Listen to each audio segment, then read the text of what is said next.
এই মুহূৰ্তত এক বিগ ব্ৰেকিং নিউজ। ছাত্ৰ-ছাত্ৰীসকলৰ বাবে এটি গুৰুত্বপূৰ্ণ খবৰ আহি পৰিছে। যিসকল ছাত্ৰ-ছাত্ৰী এইবাৰ 2023 বৰ্ষত মেট্ৰিক পৰীক্ষাত বহিব তেওঁলোকৰ বাবে এটি গুৰুত্বপূৰ্ণ খবৰ। আজি এইটো ভিডিঅ'ৰ জৰিয়তে তেওঁলোকে জানিব পাৰিব যে 2023 বৰ্ষত ইংৰাজীত কি ৰচনা অহাৰ সম্ভাৱনা আছে।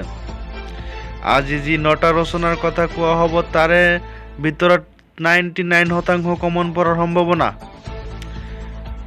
এই মুহূৰ্তত ছাত্ৰ-ছাত্ৰীৰ বাবে এক গুৰুত্বপূৰ্ণ খবৰ। প্ৰথমতে আছে কোভিড-19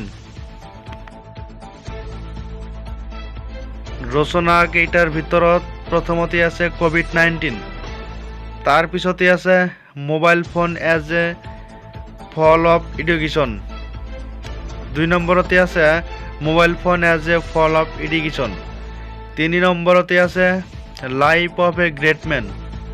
এই মুহূৰ্তত এক গুৰুত্বপূৰ্ণ খবৰ আমি আকৌ কৈ আছোঁ।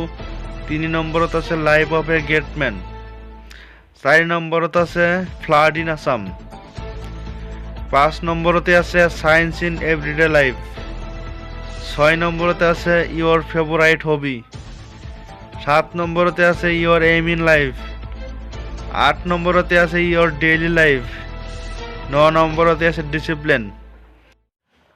আমি ইতিমধ্যে উল্লেখ কৰা 9টা ৰচনাৰ ভিতৰতে 2023 বৰ্ষৰ মেট্ৰিক পৰীক্ষাত ইংৰাজী বিষয়ত 99% কমন পড়াৰ সম্ভাৱনা আছে ৰচনা। এই 9টা ৰচনাই 99% কমন পড়াৰ সম্ভাৱনা আছে। গতিকে ছাত্ৰ-ছাত্ৰীসকলে গুৰুত্ব সহকাৰে চাব বুলি আশা ৰাখিছোঁ আৰু ৰচনাবিলাক ভিডিঅ' ডেছক্ৰিপশ্যনত দিয়া থাকিব। ধন্যবাদ।